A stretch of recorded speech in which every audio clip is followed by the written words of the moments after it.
again. Good evening, folks. Welcome to Friday Night Tech Talk.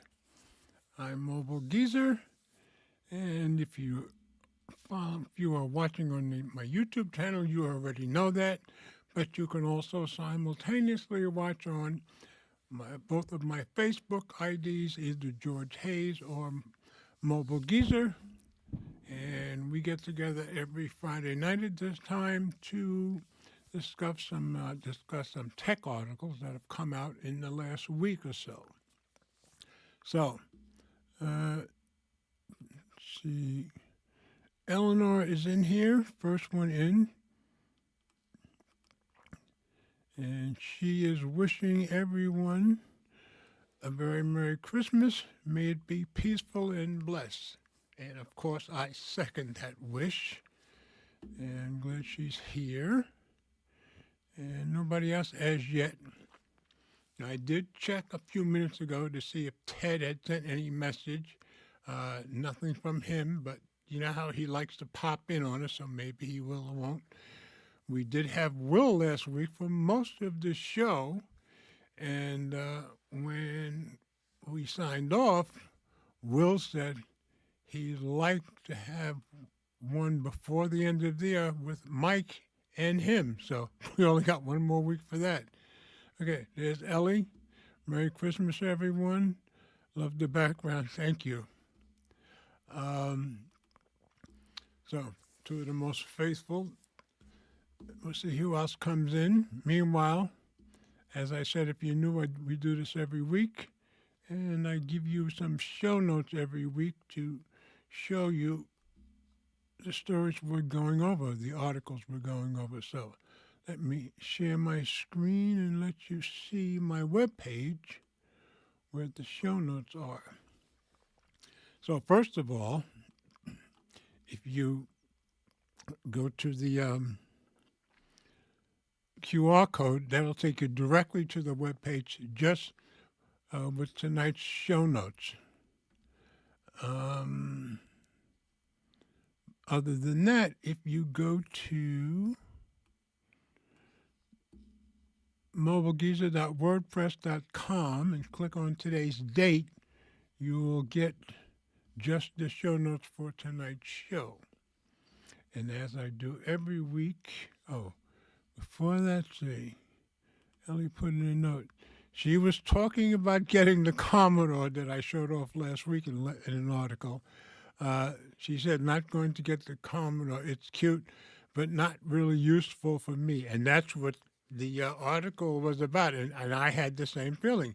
As much as I had a couple of great years with my Commodore 64, they've made it so faithful to the original, it probably wouldn't do you much good right now. So, back to tonight's show notes, as I do every week. While we're here, I'll give you a little preview of what we're going to go over. So, started very light. 3 new, very affordable wireless chargers from IKEA, which I thought was kind of cool. The first one is very, very affordable, so I found that on Tech Radar. Now, of course, every week, if there's a big event, I try to find whatever article might point up that. And the biggest thing I found this week is TikTok. TikTok and U.S. investors come to an agreement. I was about to put up a different article last night when I was researching my articles, and about half an hour before I put up the show notes, they made an agreement very late last night. So now, starting next month, the American version of TikTok, I guess, will belong to Larry Ellison of Oracle and some others.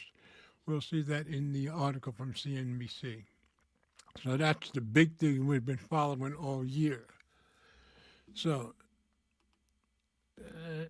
Ellie is happy about that. I think we all are. I'm on TikTok too. Eleanor loves TikTok. So it looks like we'll still have that. Okay, going on from there, I found 2, I think it being Christmas, TV stories, I should probably get those up. So I found 2. Texas sues major TV manufacturers citing privacy invasion based upon them illegally collecting your personal data. Found that one on Tech Radar, and they're suing the 5 biggies. You'll see that in the article. But right behind that, I have another TV article. LG, and I meant to say and Samsung in parentheses, but I didn't get the right parenthesis. Anyway, LG and Samsung TVs now include a Microsoft Copilot shortcut, and that's taking us back to some of the stuff said in the other article. But, you know, Copilot was meant to take a picture of everything you see, I think every 5 seconds, so you can see where that might be getting into your privacy a bit. I said, LG says customer privacy is still being respected. Are you buying? I'm not buying, but that's just me. Got that one on Tom's Guide. Then, are T-Mobile independent retailers, so I gather there's a bunch of, I gather hundreds at least, independent retailers that look just like a regular T-Mobile store, but they're separate. Are they scamming and ripping off customers? Got that article on Phone Arena. And according to some of their ex-employees, the answer is yes. So we'll take a look at that. I'm a big T-Mobile customer, so is Elma. We've been for 12, 13 years now. And last show, AI slop. AI slop inspires Merriam-Webster to choose slop as the word of the year. So I found that on Tech Radar. And I guess this is a good example. I just found this picture, and I guess she was saving the dog while AI slop took it the other way around. So those are the stories we're going to go over tonight. I usually try to find stuff that's interesting to other tech heads like myself, but you haven't seen everywhere. I think I've succeeded in that tonight. So, except maybe for the TikTok, because now everybody's going to have that story. And like I said, it came out very late last night. So, if nothing else new in the comments, we will start with our first story. 3 new very affordable wireless chargers from IKEA. So let's go to Tech Radar and check them out. IKEA launches 3 new QI2 wireless phone chargers, including one with a hidden double function. It's not much, really. By David Neal, published December 13th. Affordable and functional. So let's drop into Reader View, get rid of these ads. So there's the first one. They're all part of the Vastmarker wireless charger series, I guess. I think that's how you say it, Vastmarker, I think. Or maybe just Vastmark. I don't speak Swedish, so I don't know. So, that's the first one, the Vastmarker wireless charger. And that one's really cheap, $9.99. IKEA's love for handy home accessories in capital letters, as you can see from the name, is continuing with the Vastmark series, a set of 3 wireless chargers that support the QI standard, one of which has a useful secondary function hidden away. I did look on IKEA's website right after, a U.S. website, right after I pulled up the story yesterday. Well, that one seems to be out of stock, and the last one I think is still in stock, but you can go check it out. Of course, if it's out of stock, you'll be able to pick it up soon. That charger is the simply named Vastmarker wireless charger via notebook check. That's the red one I just showed you. Yours for a reasonable $9.99. We're still waiting on international pricing and availability, but the pricing is exactly on the website as it says.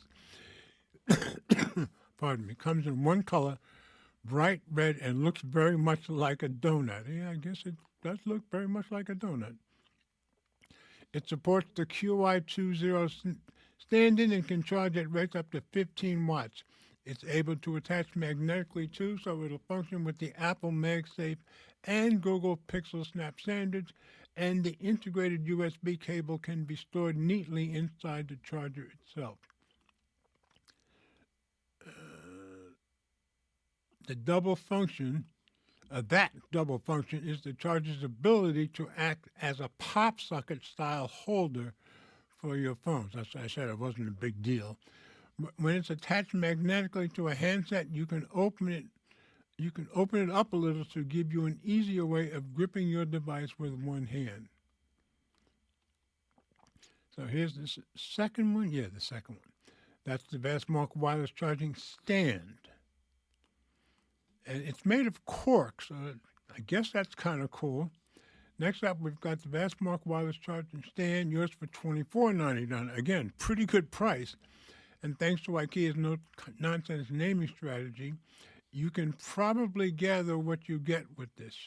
It's like the first charger, but put on a desktop stand made of cork. So the whole thing is made of cork. So it's kind of cool, I think.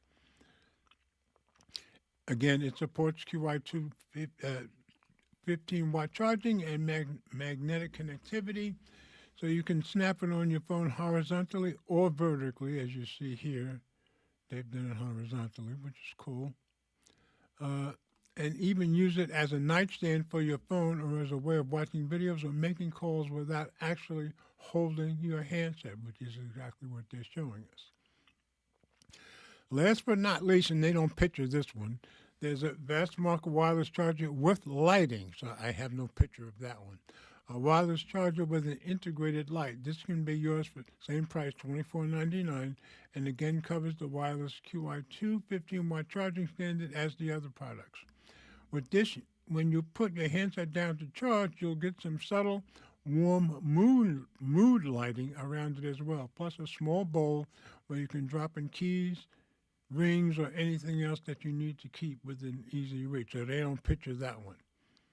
So just thought I'd start off with something light and very, very affordable. Like I said, on the site, only one of the three is available right now. But if you live anywhere near an IKEA store, you might be able to go check it out, and maybe they'll have it there. Anyway, I just thought it was good to start with that kind of pricing and functionality, of course. Let's see. Ellie says, I'm the only woman I know that doesn't love a pop socket. I don't particularly like them. I had one years ago, but I don't particularly like them either. It doesn't work with my lifestyle. Doesn't work very well with running, hiking, and biking. That's probably very true. So, all right, on to our next one. I'll let you guys know if Ted or even Will comes in, or by some miracle Mike does. Anyway, Will said he was going to try to work on getting he and Mike on for next week, so we'll see what happens. So here's the one I consider the big story of the week, and like I said, this happened very late last night because I was going to put up a story that the whole TikTok saga is still ongoing, which we've been following for, I guess, a year and a half now, and that there was a deadline that was supposed to run out on the 16th, but the president had already extended it into next month. Well, they're going to beat that deadline by one day, I believe. So TikTok and U.S. investors come to an agreement. I got this on CNBC, so let's go check it out. As you can see, it came out yesterday and updated today, as a matter of fact. Published yesterday, updated today. TikTok signs agreement to create new, let me get rid of this. Signs agreement to create new U.S. joint venture, memo says. And it was written by Jonathan Vinian and Julia Borstein. So I'm going to guess he did yesterday's and she updated it today. Okay. She said she's never used a pop socket. Yeah, I have used it. I bought it for a few months, about 7 or 8 years ago, and then I just didn't work very well for me either. Okay, let's drop this into review. This is a big deal for me, for Eleanor, obviously for Ellie. That's right. Eleanor has never had one. When I had mine, I think I tried to get Eleanor to try it, but she wasn't crazy about it So she didn't even try it. So, all right, into reader view we go. I hope. There we go. TikTok CEO Shou Zi Chew told employees on Thursday that the company's U.S. operations will be housed in a new joint venture. The entity is named TikTok USDS Joint Venture LLC. They got to make a tongue twister if they can, or close to it. According to a memo sent by Chew and obtained by CNBC.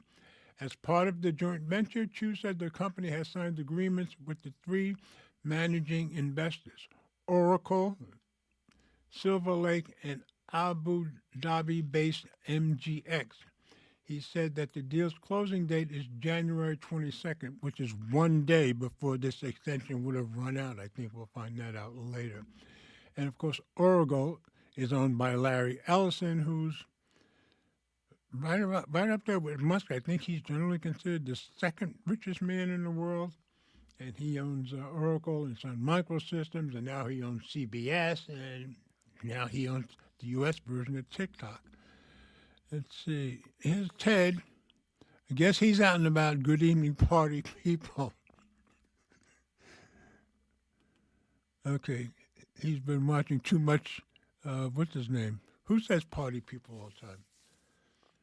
That's sad that I would forget. I've even been to his house. I can't think of it. Anyway, Ted will let us know. Ted, you should come in here. Or if you're home, you may not be home. So, all right, back to the story. So the closing date is January 22nd, and obviously Larry Ellison is going to pretty much be in control of what is allowed on TikTok, as he is right now, with what's allowed on CBS. Under a national security law with the Supreme Court upheld in January, China-based ByteDance was required to divest TikTok's U.S. operations or face an effective ban in the country. In September, President Donald Trump signed an executive order approving a proposed deal that would keep TikTok operational in the U.S. by meeting the requirements of a law originally signed by former President Joe Biden. Chew noted that the new TikTok joint venture would be majority owned by American investors, governed by a new 7-member majority American board, so I guess there'll be some China board members, of directors, and subject to terms that protect Americans' data and U.S. national security. The U.S. joint venture will be 50% held by a consortium of new investors, including Oracle, Silver Lake, and MGX, with 15% each. Just over 30% will be held by affiliates of certain existing investors of ByteDance. So add up the ByteDance people, they've still got 30%. So I guess that's fair. And almost 20% will be retained by ByteDance itself, the memo said. The TikTok chief said the entity will be responsible for protecting U.S. data, ensuring the security of its price algorithm, content moderation, and software assurance. Now, of course, a lot of people are thinking Larry Ellison from Oracle being one of the owners, he's going to probably be watching for how much people on TikTok might be bad-mouthing Israel, because he is Israel's largest supporter, and he's the Israeli army's largest investor or donator. So that's probably a lot of the reason that he wanted to be in charge, and he is in charge.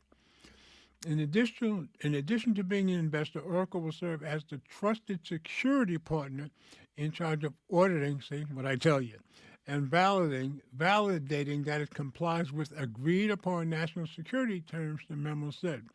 Sensitive U.S. data will be stored in Oracle's U.S.-based cloud computing data centers, Chew wrote. Yeah, and they've got plenty of them. I used to work with Java a lot, which is owned by Oracle, so I have some experience with using some of their products. Oracle shares were up 5% in after-hours trading on Thursday. That had to be very late in the day. Because the original news didn't come out till about 7 p.m. Last night, Eastern time, of course. The new TikTok entity will also be tasked with retaining the video app's core content recommendation algorithm on U.S. user data to ensure the content feed is free from outside manipulation, the memo said. So that was a lot of the point. They wanted U.S. people to be in charge of ensuring that the content is doing what the U.S. wants, not what China wants.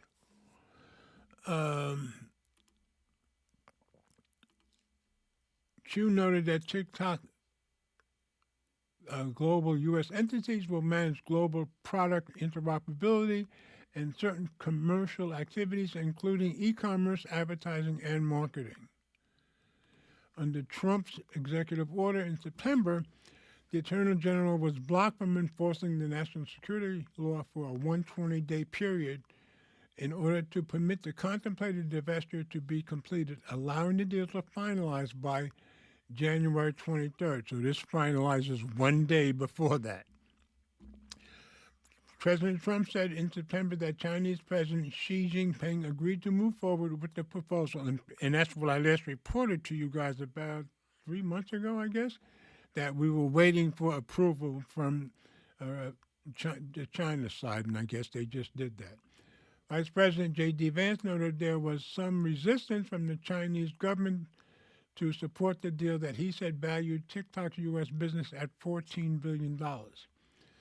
ByteDance said in a statement in September that it would work in accordance with applicable laws to ensure TikTok remains available to American users through TikTok US, and I reported that back then. We thank President Xi Jinping and President Donald J. Trump for their efforts to preserve TikTok in the United States, ByteDance said at the time. So it's a done deal, and we'll be keeping TikTok in the U.S., which makes many of us pretty happy. Just hope they treat us all fairly and all evenly. I would hope would be the big thing. So, Ted, I'm guessing you're out and about, but if you get home, please jump in. Let me get a swig of my green tea.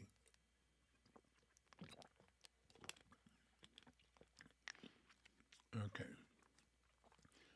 We're going to move on to our next story. Like I said, that was our big one of the week. But since a lot of people are buying TVs right about now, I thought 2 TV stories might be appropriate. Texas sues major TV manufacturers, citing privacy invasion based on them illegally collecting your personal data. So let's go take a look at TechRadar. Yeah, LA's happy about TikTok. Okay, good. I know Eleanor will be, and so am I. All right, TechRadar. Your TV is a mass surveillance system, says Texas, and the state is suing LG, Samsung, Hisense, TCL, and more to stop it. Written by Lance Ulonoff 3 days ago. What is your TV doing? And I've seen other videos where a lot of they say that can't talk. They say your TV is doing lots of spying on you. So let's go into review. Your smart TV may be a little too smart. A Texas lawmaker is suing 5 major TV manufacturers, claiming they're surveilling what you watch to build profiles and serve up advertising, or to do worse. Texas Attorney General Ken Paxton filed the suit on Monday against Samsung, Sony, LG, TCL, and Hisense. I told you the 5 biggies, at least here. Claiming in a press release that they have been unlawfully collecting personal data through automated content recognition, ACR technology. Yeah, if they don't notify you, then it wouldn't be lawful, I would think. What ACR does and why you might worry. Companies like LG, Hisense, Samsung, and others apparently now use ACR to identify what you're watching and connect you with relevant content, marketing, and advertising. Paxton's suit claims that these ACR systems can capture screenshots of viewing habits as often as every 500 milliseconds. That's a lot. And that the TV manufacturers transmit that information back to the company without the user's knowledge or consent. And that's the big deal there. And you'll see what the Microsoft stuff built into them in the next story. But that's where a lot of this is coming from.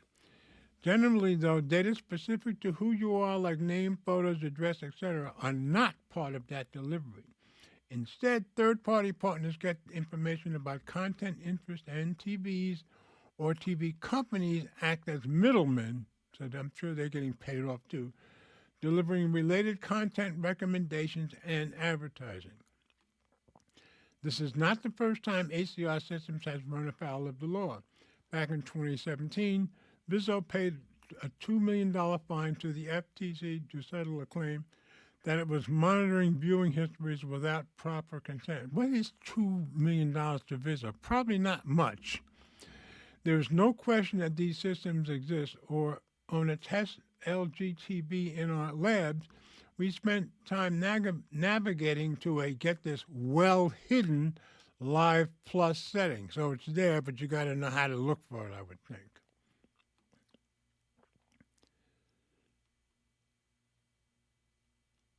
Okay, here's how to find and control your LGB Live Plus settings. So that was a separate story, I guess, that they had done.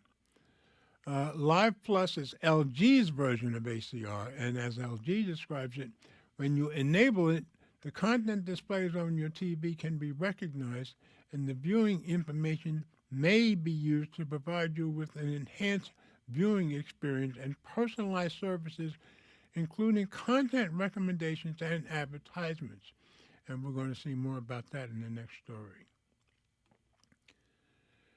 We never enabled Live Plus, and that's the people writing the story, investigating it. We never enabled Live Plus, and it appeared to be on by default, so they didn't have to enable it. However, it's also possible that doing so that the TV may have asked if we'd like an enhanced and personalized viewing experience. Who wouldn't say yes to that? Yeah, because they certainly wouldn't have told you what for. Paxton's, that's the Attorney General, concerns, though, go beyond mere advertising and marketing. He notes that some of these TV companies like TCL and Hisense are based in China. Companies, especially those connected to the Chinese Communist Party, have no business illegally recording Americans' devices inside their own homes, said Paxton in the release. What's next? Oops, got away from me. Where's the what's next? Okay. When we contacted the manufacturers for comment, TCL told us it does not comment on active litigation. They all kind of said the same nonsense. Sony told us it does not comment on pending legal matters. Hisense told us Hisense stands by the high quality of its products. Per company policy, we are unable to comment further on topics of a litigious nature.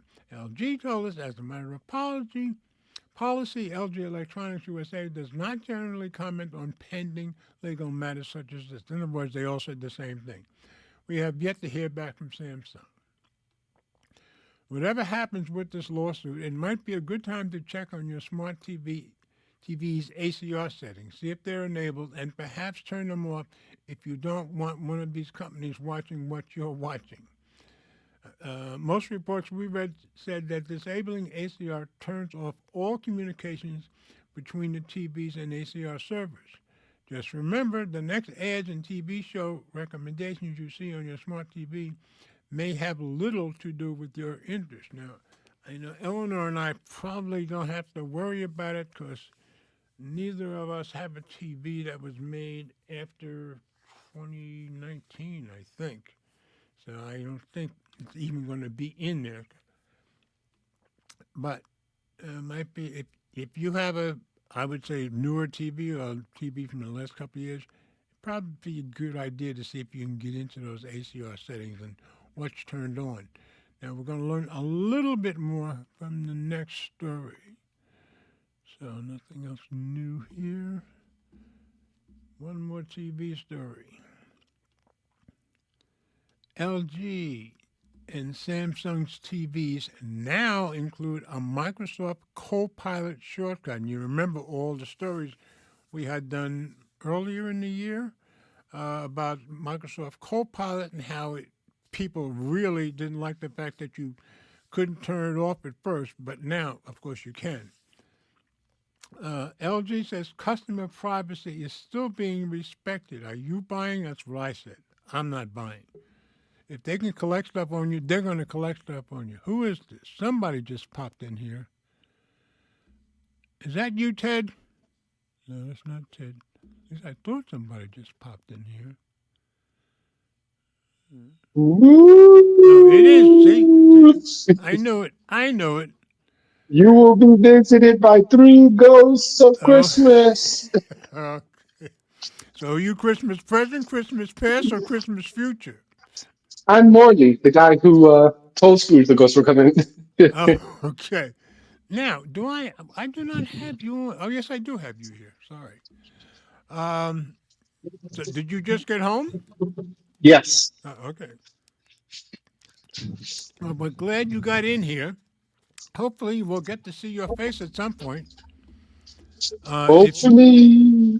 well, if you do, then I'll stop sharing for a minute and let people see the good face rather than just mine. Anyway, I'm on to my LG TV story. You want it? LG TV, sure. Okay. All right. What I said was okay. I said they now include Microsoft Copilot shortcut. So that's on Tom's Guide. So let's take a look. And of course, you'll see how this relates to the story I just told you about. Okay. Whenever you're Ano- ready. Another AI feature. Great. Yep. Hopefully, the article will show how to disable it. So what? I said, hopefully, the article will show how to disable it, the feature. Oh, okay. Well, hold on a sec. Let me see if I can. My earbuds are not working. Let me see if I can get these working for a sec. Give me just a couple of seconds here. I think I'm trying to get my earbuds working, and because it's coming through the speakers right now. Let me see if I can. Okay, that's why I'm hearing the echo. Give me a sec. Um, but it's gonna have me. I connect. Says they're connecting, but some this happened last week when Will was on too. I had them connected and then they disconnected, and I was getting nothing but speakers. But no, it didn't work. They're not work. No, these are Samsung. Ah, wait a minute. I was trying to connect to the wrong one. Let's see. Sorry about this, folks. No, still not connecting. I'm going to have to investigate that when we get off. All right, Ted, let's go back to the article. Whenever you're ready. Okay. You there? Yep. Okay. LG Smart TVs just got an AI upgrade oh no, Exactly. that's impossible to remove. Yep. By Jeff Parsons. LG and Samsung announced at the beginning of the year at TES they would be integrating Microsoft's Copilot AI into their smart TVs. Samsung has already done so, and this week LG has just made good on its word. Only problem is that it doesn't appear to be anything users can do about it. Exactly. This became clear when Reddit user DefJam16 posted a screenshot of Microsoft Copilot appearing on LG Smart TVs as part of the next update to WebOS. The fact that this was posted to the mildly infuriating subreddit should serve as a clue that Def Jam wasn't thrilled with the early Christmas present. Yep. The post attracted at the time of the writing over 3,000 comments, with many bemoaning the nature of forced adoption when it comes to AI features. Where are you? I Because lost. I lost you. You went ahead somewhere. We should be uh, at what makes it even more difficult to swallow. You see that? nope, Should be right after the you may with the like. early Christmas present. The post attracted a time of over 3,000 comments, with many bemoaning the nature of forced adoption when it comes to AI features. Uh, because what because while Copilot now shows up on the LG Smart TV home screen like Netflix or YouTube, unlike those apps, there's no way to remove, delete, or uninstall it. With Yeah. as much with and as much as people like getting extra features, it should always be at their discretion whether or not they want to keep them. What makes it even more difficult to swallow is that the Copilot app appears to do little more than act as a gateway to a web based Copilot interface, rather than working in tandem with LG AI search experience. Def Jam 16 summed up in the sentiment in a later post responding to another commenter. I always hated bloatware, but installing an AI system without explicit permission that cannot be deleted with unknown access to microphones and other services might just take the cake. Although it's possible to disable some aspects of the AI experience, such as voice recognition, users are unable to remove it entirely. LG hasn't officially announced the arrival of Copilot on WebOS, nor has the company made any public statement about it. Aside from the forced install of potentially unwanted AI features, LG makes some of the best smart TVs you can buy. At Tom's Guide, we routinely praise the performance of its sets, so it's a shame to see the company make a misstep like this. And LG has responded. Today, a representative of LG reached out and offered a clarification on the integration of Microsoft Copilot on select LG TVs. Based on recent coverage regarding the arrival of Microsoft Copilot on LG TVs, we want to clarify that Microsoft Copilot is provided as a shortcut icon to enhance customer accessibility and convenience. It's not an application-based service embedded in the TV. Okay.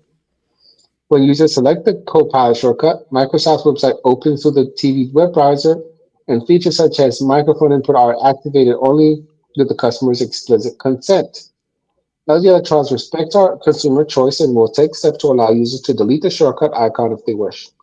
So that's true. Now let me drop it out of reader view because I think you can actually see it on the TV. Yeah. So there's a picture and you can see it's right here. So what they're saying when you click on Copilot on your TV, it's taking you some web-based interface. But we all know Copilot was jumped on by everybody because it wants to take a picture of everything you're doing on your computer. I think it was like every 5 seconds. So I'm not buying that they're not doing the same type of thing here, but they're saying that they're not. So what do you think, Ted? You trust them? I don't trust them. I mean, it's easy to see. If they say it's just an icon shortcut, then that can be easily found out. Okay. I think Ellie had said you were echoing, but I think that's because my earbuds are not working and it's coming through my speakers, but she said it's better. So I turned the speakers down a little bit, so it should be okay. Yeah, and she says Big Blue is creeping in everywhere it can. Yeah, she doesn't trust them either. Do you? Big Blue is Intel, Yeah. I think, right? Right? Is who? Big Blue. That's a nickname for Intel. Was that in? I don't think so. I can't remember. There was. Who was Big Blue? Oh, Microsoft. Yeah. Ellie said Microsoft. Yeah, that's who Big Blue was. Okay, I always thought it was Intel. Okay. Anyway, so Good. yeah, Microsoft seems to be doing everything they can to collect every bit of data they can from us in every possible way. So I'm thinking this is just part of that. And of course, the TV companies are just going to go along with it because everybody's going to benefit if they can sell your data to somebody, right? Yeah. So that's the deal there. All right, I've got one more, no, two more stories. All right, I've got a T-Mobile story. Well, technically, I guess it's not T-Mobile. It's their independent retailers. So I said, are T-Mobile independent retailers scamming and ripping off customers? Found this on Phone Arena, so let's go take a look. And Like I said, Eleanor and I have been T-Mobile customers for at least 12 years now, so that's all we use. So I don't think we've dealt with these retailers, though. T-Mobile TPR, with over 450 stores in East and Central U.S., accused of ripping off subscribers. The rep, who worked for Luna Wireless, which is one of their TPR, I guess, had this warning to consumers: keep an eye on your account. And this one was written by Alan Friedman on the 15th, so 4 days ago. So into review. T-Mobile Premium Retailer, TPR, stores are owned by a franchise or a dealer and not T-Mobile. I gather it's hard to tell the difference. The branding and signs look identical to a corporate-owned T-Mobile store, although the TPR is supposed, they say supposed, to have a small sign that identified it as an authorized retailer or independent retailer. These stores are allowed to sell the same wireless plans, phones, and accessories that the corporate stores can sell. T-Mobile TPR stores have more leeway to scam customers. Well, that's wonderful. Because these stores are because these stores are not owned by T-Mobile, these reps have been known to take unethical and possibly illegal actions against customers, such as adding items to an order that weren't requested by the consumer. To be fair, some corporate-owned stores have had issues like this as well, but it seems to take place more often in TPR locations. Customers walking into a TPR store seeking a new phone often end up paying for a case, screen protector, insurance, and battery charger along with the phone. Many times a customer didn't give consent to add those accessories, and adding up those four, I can see where it would put some pretty good charges on you. Early Monday morning, Reddit user uh,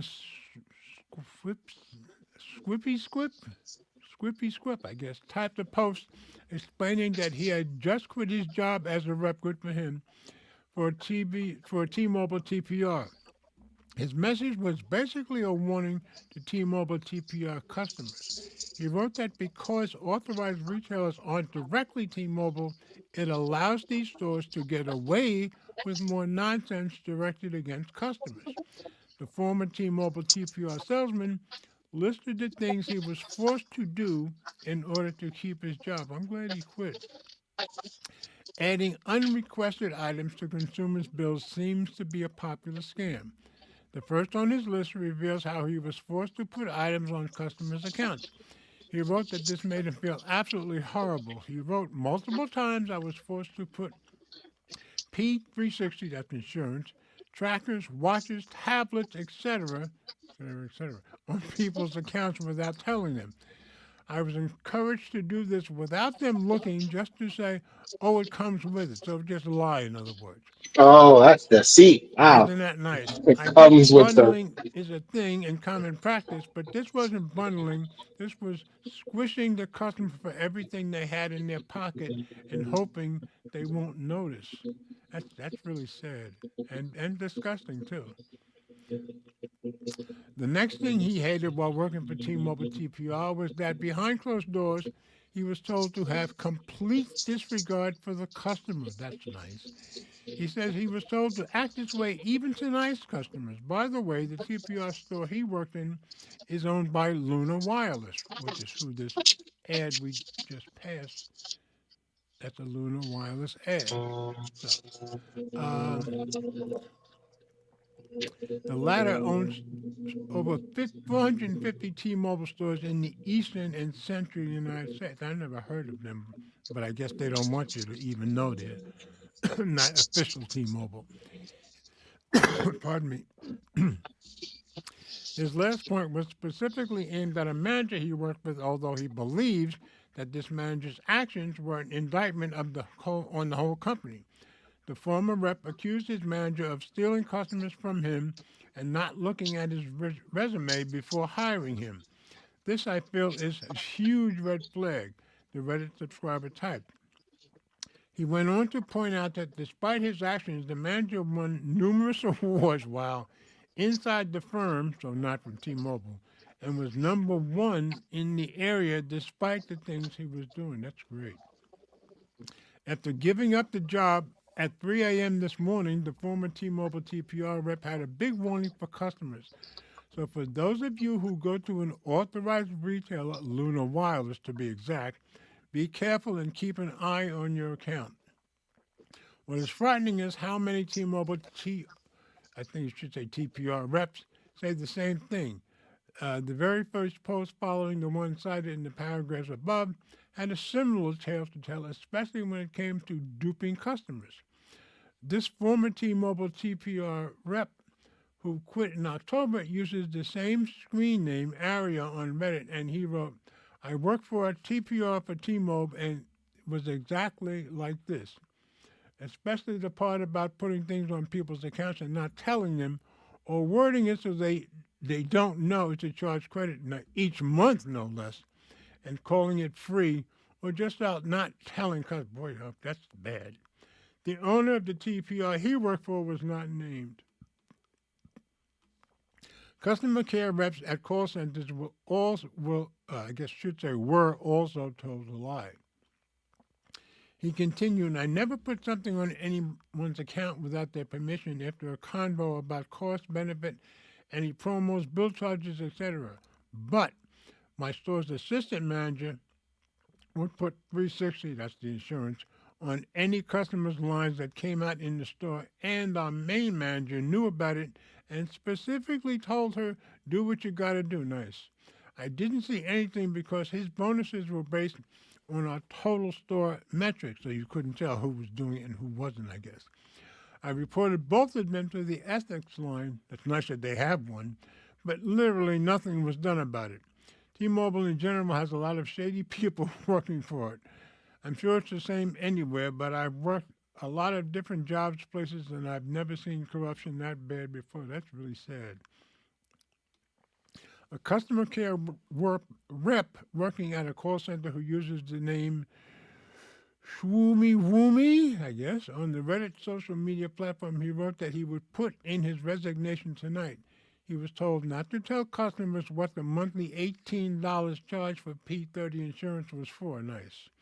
If pressed, he was supposed to tell a customer that it was an EIP, equipment install plan, charge for a phone being financed. So just lie about it, in other words. They also told him to lie to customers by not mentioning unused lines so the subscriber wouldn't ask for the lines to be canceled. So in other words, yeah, I can see where a customer might even not remember the other lines were there and they made sure they stayed there. When dealing with any carrier store, whether it's a third-party authorized retailer or corporate-owned location, it's best to stay aware of what you are paying for each month. So that's about as sleazy a story as I've ever heard. Hmm. Yeah, that is really Especially bad. since the time of year, this Christmas time. Yeah, exactly. Ellie said, heinous practice, and thanks for getting the story out. My pleasure. Okay, But got how would one. we know if we're in a lunar mobile? Yeah, I We gather just there's ask? supposed to be a tiny, it sounds like it would be a tiny sign, but I gather there's got to be a sign somewhere telling you it's a retailer and not original T-Mobile. So let me get a swig of my green tea. Got one more story, Ted. You see the AI slop story? Yes. Okay. I said AI slop inspires Merriam-Webster to choose slop as the word of the year. So it's on Tech Radar. So whenever you're ready, Ted.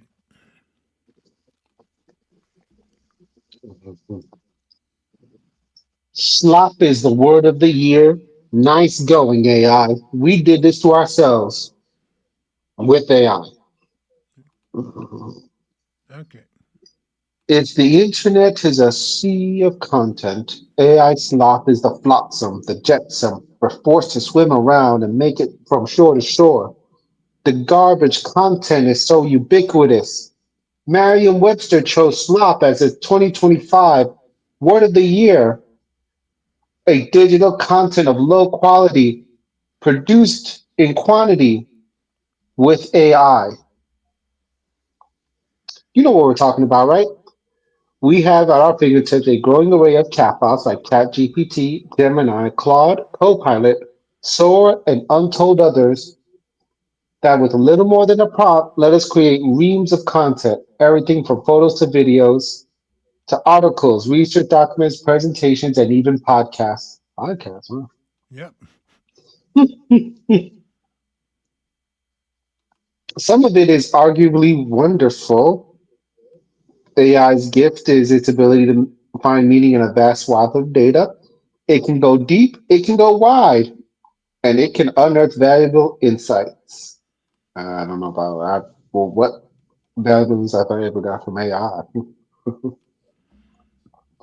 It can take pages and pages of research and pull it into a usable report. I think it I, can do I, that. I've lost where you are again. I don't understand. Let me drop this out of reader view for a minute.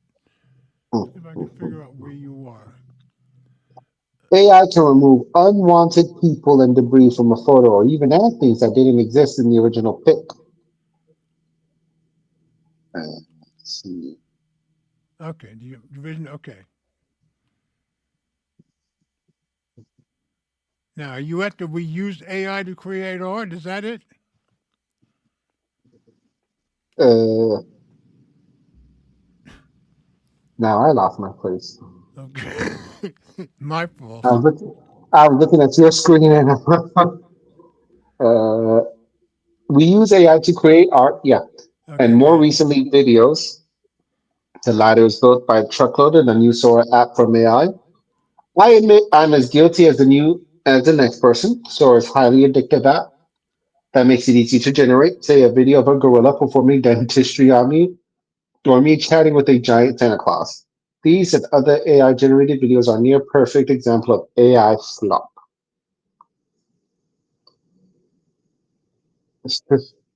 It's more than that, though. AI slop is so pervasive that we can scarcely recognize it.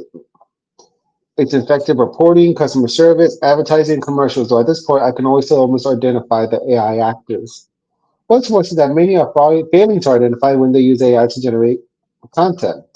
People instead treat it like salt, sprinkle it liberally throughout everything in their lives. At least with salt, there's a way to identify just how much is in our food. We just read the ingredients. Just imagine what ingredients label would look like in today's content. Inspiration 20%, effort 8%, AI 70%, second looks 2%.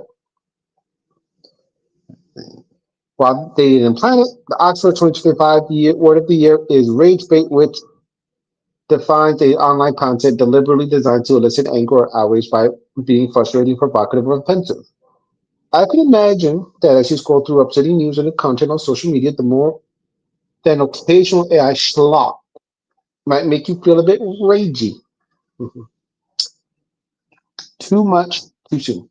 AI slop is as such a strange tech phenomenon that I attributed in part to powerful, incredibly easy to use tools being handed to the masses long before anyone worked out the kinks.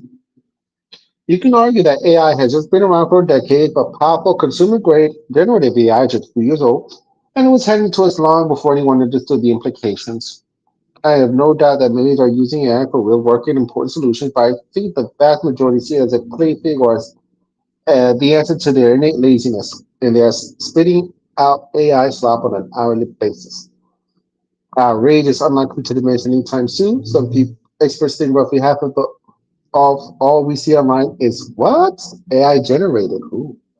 Others predicted that by now at least 90% of the internet might be AI slop. Hmm. I don't share that dystopian view, but the line between human generated and AI produced content will blur as we confront a sea of undifferentiated content where human skill is irrevocably be married to AI enhancement. One can hope that such content will be less slop like, but maybe more blank. In the near future, I expect AI tools will be even more powerful and agentic, power to gather information and assets and automatically generate fresh content without human intervention. What percentage of that do you think will be more AI slop?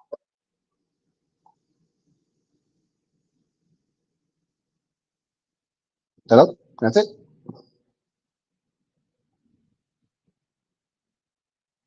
Hello? Got it? Got it? Oh, God, he lost. Yay. George! George! George! George! Oh, boy.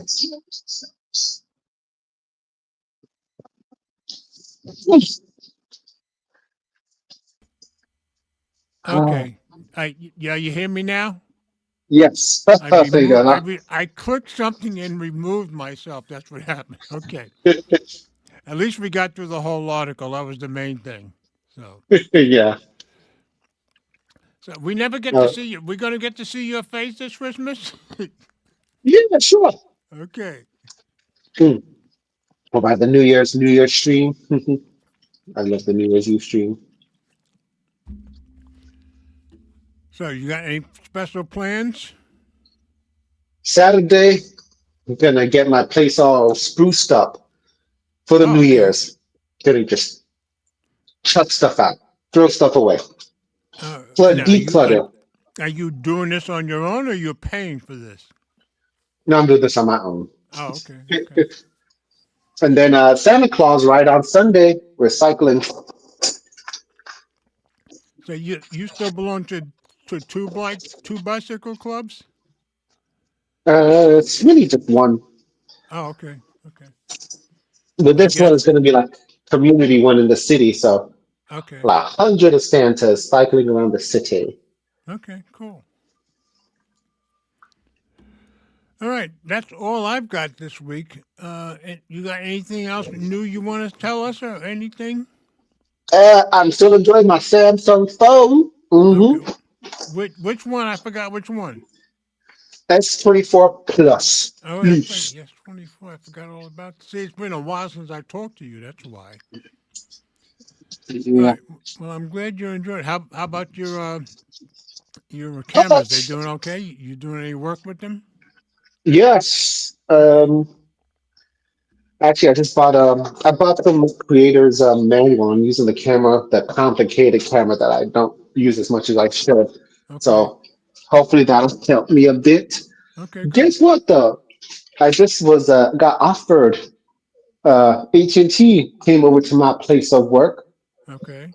and they were seemed very serious about getting me on their network. Oh, cool. Cool. They're saying if I trade my phone in, they'll get me an iPhone 17 Pro, Okay. an iPad. I think it's an iPad Air, Okay. and So you're going to be plus the getting server but so between work and and that, you'll service. be real busy here lately. Or you will be real busy, I gather. Yeah, I'll be busy. I'm trying to get set up for to get consistent with making videos again. Okay. Good. Good. But That would be but both plans will have a line. Both devices will have a line for $80 a month. okay. What do you think? It, see, I have two. I have three lines, but I pay $116 a month for all three lines with T-Mobile. So $80 a month seems a little high to me, but I'm not sure. 160. Yeah, I pay 116 for three lines though. You still there? Uh For oh. nine. Okay, now. Anyway. But I get devices though. Yeah. Oh, okay, good. How many? The iPad. I mean, yeah, an iPad Air and then an iPhone 17 Oh, okay, good. Pro. iPhone 17 Pro. Oh, okay. I've got the regular iPhone 17 with me today. Oh, and I've got my brand new Moto G 2026. Yeah, you've been liking. I saw your video. Pretty, isn't it? Yep. And this week I showed you guys the case for my Titan 2, which is like the passport copy. I like the case. It's very hard plastic case. But Mm. one of the Nice. guys in the Titan 2 group on Facebook started making them, and he can make them in any color you want. So that's what I've been doing this week. And I got a new cheap case for this Moto that I'll probably put on tomorrow and let you guys see it. So that's what's going on here. Are you? Oh, have you seen the trifold Samsung? Oh no, somebody did a video about it, and I haven't even seen it yet.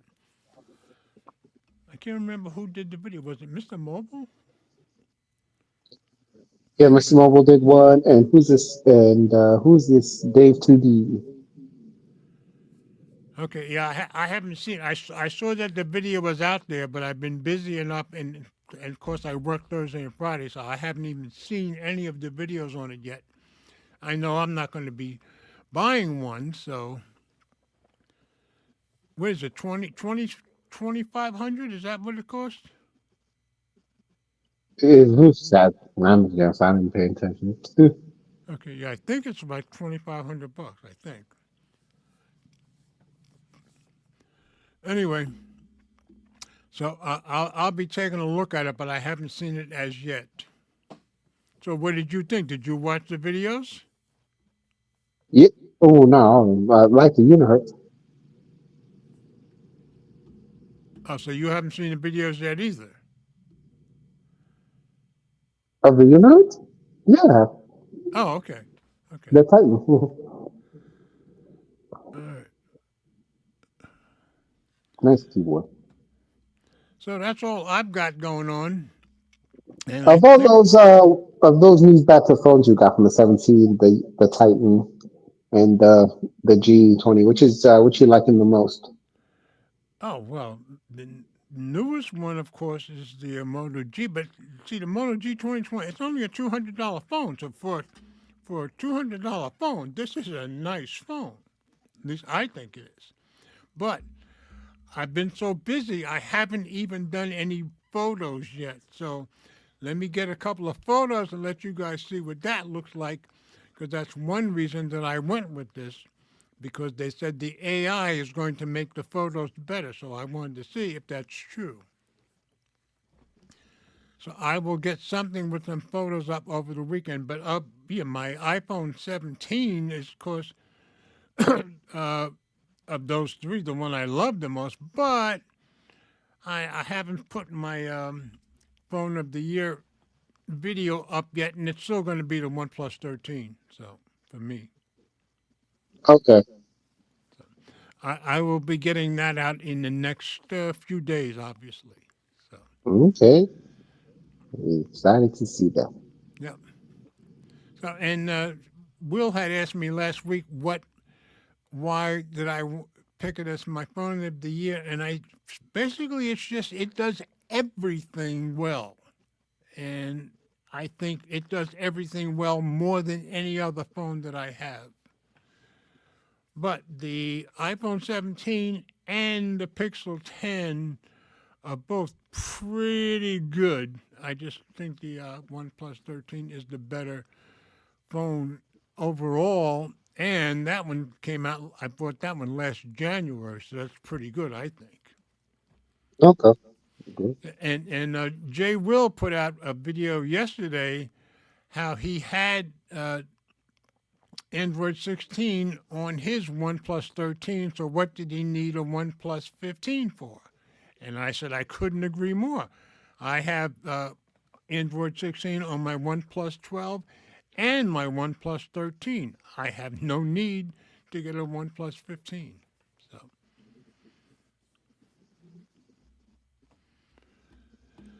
all right, that's all I've got. Anything else you've got to say to folks before we go? Season tidings, and have a good weekend, y'all. Okay, you guys have a wonderful weekend. Have a wonderful week next week. And of course, have a very wonderful and Merry Christmas. And Ellie said, thanks, guys. Great dream. Have a most blessed Christmas and holiday, and the same to you. And as I always say, let's remember we all do better when we love each other. So, of course, I have to leave you with come on, people now. Smile on your brother. Everybody get together. Try to love one another right now. Good night, folks. Not